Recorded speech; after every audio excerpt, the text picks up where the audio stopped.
Have you ever wondered how some high-level corporate policy about, data security actually stops a real-life hacker? Well, I can tell you it's definitely not magic. It's all about a framework called GRC. That's Governance, Risk, and Compliance. Today, we're going to deconstruct exactly how these big, abstract ideas become the digital defenses that protect us every day. All right, let's get into it. Okay, so here's our game plan. We're going to start by looking at a really common mistake. I'm talking about the silo problem. Then, we'll dive into a much better way of doing things called principled performance and its key pillars. After that, we'll connect the dots and see how these big principles become actual technical controls. We'll even take a peek inside the toolbox of automated defenses. And finally, we'll wrap it all up by looking at the continuous cycle that keeps everything running smoothly. So let's kick things off with the old way of doing things. And as you're about to see, this traditional approach is pretty much a recipe for disaster. It's what happens when your security is built on a shaky, fragmented foundation. For way too long, organizations have treated governance, risk, and compliance like they live on completely different planets. You've got the governance folks writing rules over here, the risk team looking for threats over there, and the compliance team just trying to check off boxes. And the result of this mess, it's huge. You get dangerous blind spots where nobody is looking, teams doing the same work twice, and worst of all, unmanaged threats that just slip right through the cracks. The fix is an integrated approach, where we start seeing these three as one deeply interconnected system. This leads us right to the modern solution. It's a whole philosophy that ties everything together to achieve something called principled performance. Right, so here's the absolute key takeaway. Everything is connected. A decision from the board, that's governance, well, that directly changes the company's risk profile. That risk, in turn, dictates what you need to do to stay compliant. And hey, if you fail a compliance audit, that failure zips right back to the top and becomes a major governance problem. Principled performance is all about managing this entire loop, this whole ecosystem, with integrity. But, how do you actually do this? It's not just about changing your mindset. It all rests on three absolutely critical pillars. Pillar number one, technology and automation. Let's be real for a second. You cannot manage modern GRC with a bunch of spreadsheets. It's just not possible. Automation is the name of the game. It lets you centralize all your data and monitor your systems 24/7. And think about something like system hardening. Instead of some massive, painful, manual project, automation turns it into a quick, repeatable task. This is what stops your systems from slowly drifting out of compliance over time. The second pillar is all about shared responsibility. And this is super clear when you look at the cloud. Your cloud provider, they're responsible for securing the physical building, the data center. But you're responsible for securing your data and controlling who gets to access it. This model is great because it forces that integration by making it crystal clear who owns what part of the security puzzle, so nothing falls through the cracks. And finally, our third pillar, a common vocabulary. Now, this sounds almost too simple, but trust me, it is vital. If your IT team, your legal team, and your finance team are all using different words to describe the same risk, how on earth can you manage it?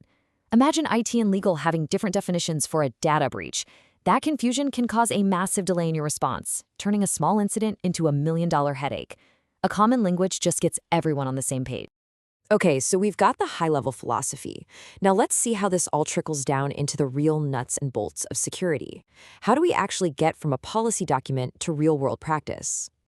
I mean, this is the million-dollar question, isn't it? How do we make sure all these brilliant GRC principles actually stop bad things from happening on our network? Well, it basically works like a funnel. You start at the top with a big, broad GRC principle, a goal like only authorized users can access sensitive data. Simple enough. That goal then gets translated into a very specific security policy, like creating different roles for different types of users. And finally, that policy is enforced by a technical control, an actual piece of software or hardware that makes that rule a reality. And now for the really fun part. Let's pop open the toolbox and take a look at some of these specific technical controls that bring all of your policies to life. First up, controlling access. This is fundamental. Role-based access control assigns permissions based on what a person's job is. A super user can do pretty much everything, while an operator might only be able to monitor things. This directly enforces the principle of least privilege, which is just a fancy way of saying nobody gets more access than they absolutely need. And even simple things like limiting how many times someone can type the wrong password can completely shut down a brute force attack before it even gets off the ground. Next, let's talk about detecting threats. An intrusion prevention system, or IPS, is like your frontline guard. It inspects all the traffic coming in and just drops anything that looks malicious. Then you have integrity monitoring, which is kind of like a silent alarm system for your most critical files, instantly telling you if anything changes without permission. And log inspection, that's the tool that sifts through mountains of data to find that one little clue, that one security event that signals an attack and sends an alert to your security team. But what about brand new threats, the ones nobody has ever seen before? Well, that's where a sandbox, or what we call a virtual analyzer, comes into play. It's basically a secure, isolated digital playground. You can take a suspicious file or a sketchy link, detonate it inside the sandbox, and just watch what it does, all without any risk to your actual network. And this quote here, it really just nails the power of a sandbox. It lets you observe a potential threat in its natural setting, so you can see exactly how it behaves. That gives you priceless intelligence for building up your defenses in the future, all with zero risk. It's a game changer.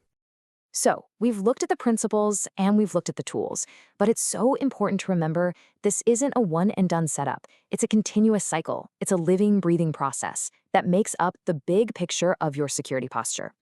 See, modern security is all about this continuous monitoring loop. You are constantly monitoring your systems. Then you have to assess if your controls are actually working like you think they are. Based on what you find, you respond. You fix weaknesses, you block new threats, and then you report that status back up the chain, which informs your governance, and boom, the whole cycle starts all over again. It never ever stops. And that really brings us to the final thought for today. I want you to take a hard look at your own organization's security. Is it just a collection of separate, disconnected silos? Or is it a truly integrated system built on a solid foundation of principled performance? Because honestly, the answer to that question could make all the difference.